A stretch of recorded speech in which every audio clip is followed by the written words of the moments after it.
Algo que debe quedar claro al momento de estudiar obligaciones es que en realidad las obligaciones se encuentran en cualquier lugar, están en todos lados.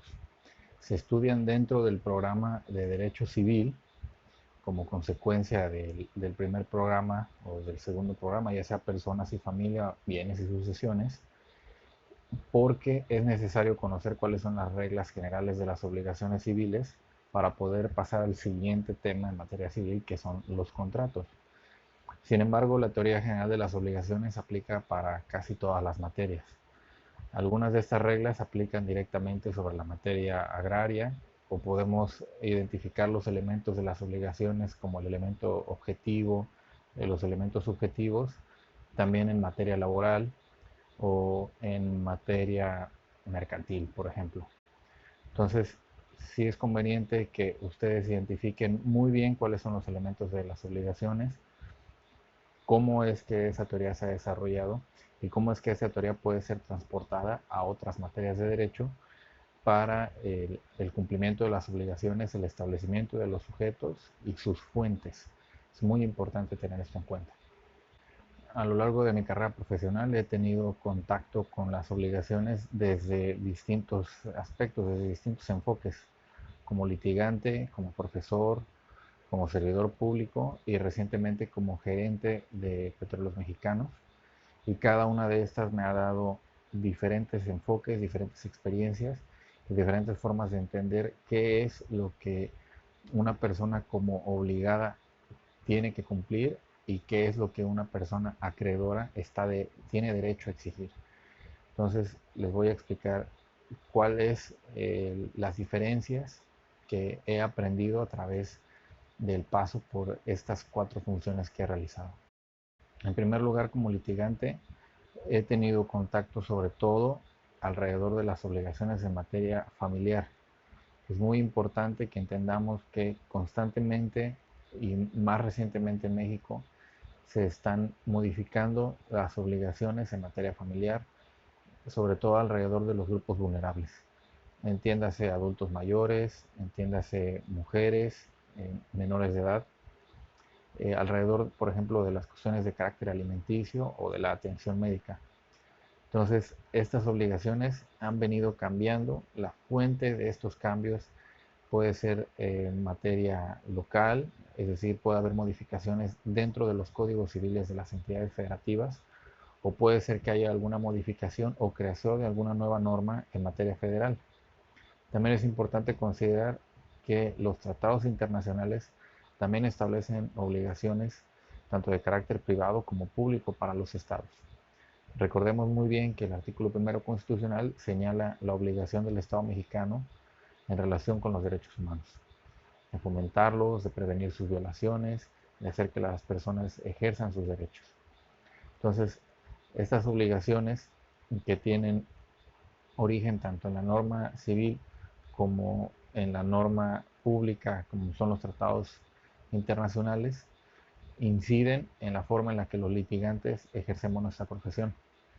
Pues al cambiar estas fuentes también cambian las prestaciones que uno puede exigir al momento de demandar a una persona que es, suponemos, nuestro deudor o que es el deudor de nuestro cliente. Y también podemos defender de manera diferente a nuestros clientes si es que estos clientes son los deudores. Eh, Todo esto tiene que ver con el planteamiento de la litigación estratégica. Así que es muy importante considerar estos puntos como litigante. Es importante que identifiquemos que en esta materia de las obligaciones vamos a tener conocimiento de cuáles son los fundamentos de derecho o los orígenes de ciertas obligaciones, a qué tienen derecho los acreedores y a qué están obligados los deudores. Pero esto va a ser complementado con su materia de derecho procesal, porque en derecho procesal vamos a aprender a cómo acreditar la existencia de la obligación misma y a cómo acreditar la existencia de su incumplimiento o del cumplimiento o los límites al cumplimiento de estas obligaciones. Es muy importante que lo tomen en cuenta porque también, así como puede aplicar en materia civil, reitero, puede aplicar para otras materias de derecho y si aprendemos bien estas reglas, vamos a tener mucha facilidad para litigar no solo en materia civil, sino en algunas otras materias.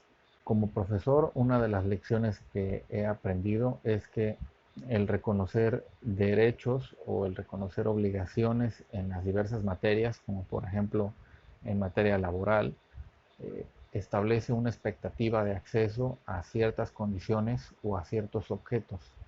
Entonces es importante que ustedes conozcan o que reconozcan estos elementos de las obligaciones y que los puedan aplicar a las otras materias de derecho, como es, por ejemplo, la materia laboral, que tiene su norma específica, la Ley Federal del Trabajo.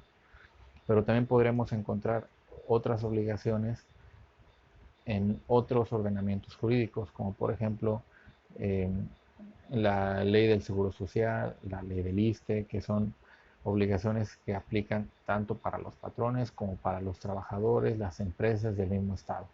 Recordemos que estas materias relacionadas con el derecho social casi siempre tienen una participación tripartita, es decir, participan en el cumplimiento de las obligaciones y en el reconocimiento de derechos tanto los patrones como los trabajadores y el gobierno a través de las propias instituciones de seguridad social o de las juntas de conciliación y arbitraje que pronto se convertirán en tribunales de arbitraje en materia laboral.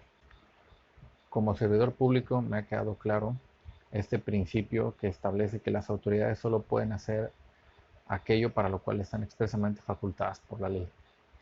Nada más que cuando la ley les reconoce una facultad a estas autoridades, también las autoridades adquieren una obligación de cumplir con estas facultades.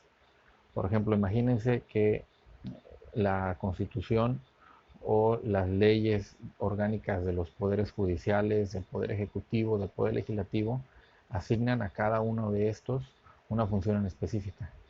Imagínense que los congresos de los estados dejaran de legislar. Estarían dejando de cumplir con su obligación de regular las actitudes, las conductas de las personas. Entonces habría lugar a un incumplimiento. De hecho, ya hay amparos que se promueven en contra de la omisión de los poderes legislativos por no producir normas alrededor de una materia de la cual están obligados a regular. Otro ejemplo es lo que sucede cuando el presidente de la República rinde protesta. Es un verdadero acto jurídico que tiene la intención de generar consecuencias de derecho. Cuando el presidente de la República protesta guardar y hacer guardar la Constitución, lo hace como uno de los requisitos para asumir su cargo. Y hay una obligación adquirida por el presidente de la República y por cualquier funcionario que proteste la Constitución de guardarla y hacerla guardar. Lo complicado en este tipo de casos es, por ejemplo, saber hasta qué punto puedes obligar a un funcionario a cumplir una norma que está en la Constitución o de una norma constitucional. Por ejemplo, ¿qué tanto podríamos obligar al Poder Ejecutivo o al Secretario de Seguridad Pública a garantizarnos precisamente eso, la seguridad pública? Entonces, identificar los elementos de una obligación y cuál es su extensión en la fuente de esa obligación nos puede ayudar mucho para identificar hasta dónde y hasta qué está obligada una autoridad. Recientemente me incorporé a la estructura de Petróleos Mexicanos en una sugerencia. Pertenezco a la sugerencia de vinculación con proveedores y contratistas. Y esta sugerencia tiene una serie de obligaciones establecidas en el Estatuto Orgánico de Pemex, que recientemente fue reformado.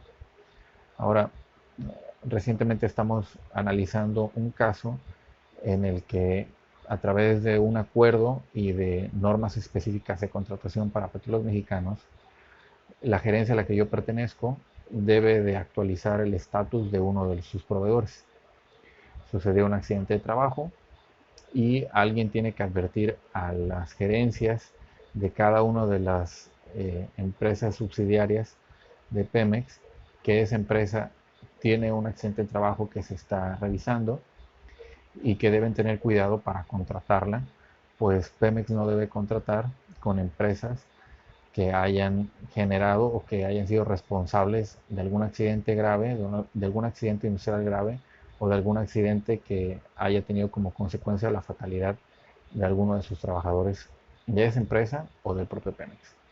Entonces, el grado de cumplimiento o el momento del cumplimiento de esta obligación de advertir a toda la empresa que no se puede o no se debe recibir propuestas económicas de estas empresas que están siendo investigadas, pues es algo que le aplica o que es una obligación de la gerencia a la que yo pertenezco. Hasta aquí te puedo dar una introducción general a cuáles son las formas en las que las obligaciones o la teoría de las obligaciones incide sobre el ejercicio profesional de los abogados, dependiendo cuál sea la actividad a la que te dediques, como litigante, como profesor o como servidor público. Tómalo en cuenta para el resto de tu carrera como abogado y también tómalo para el resto de tu tiempo como estudiante de derecho, porque esto te va a ayudar mucho a identificar hasta dónde puedes obligar a alguien a que cumpla con algo que fue establecido en una ley, en un convenio, en un código o en alguna otra fuente de lo que puede reconocerse como fuente de las obligaciones.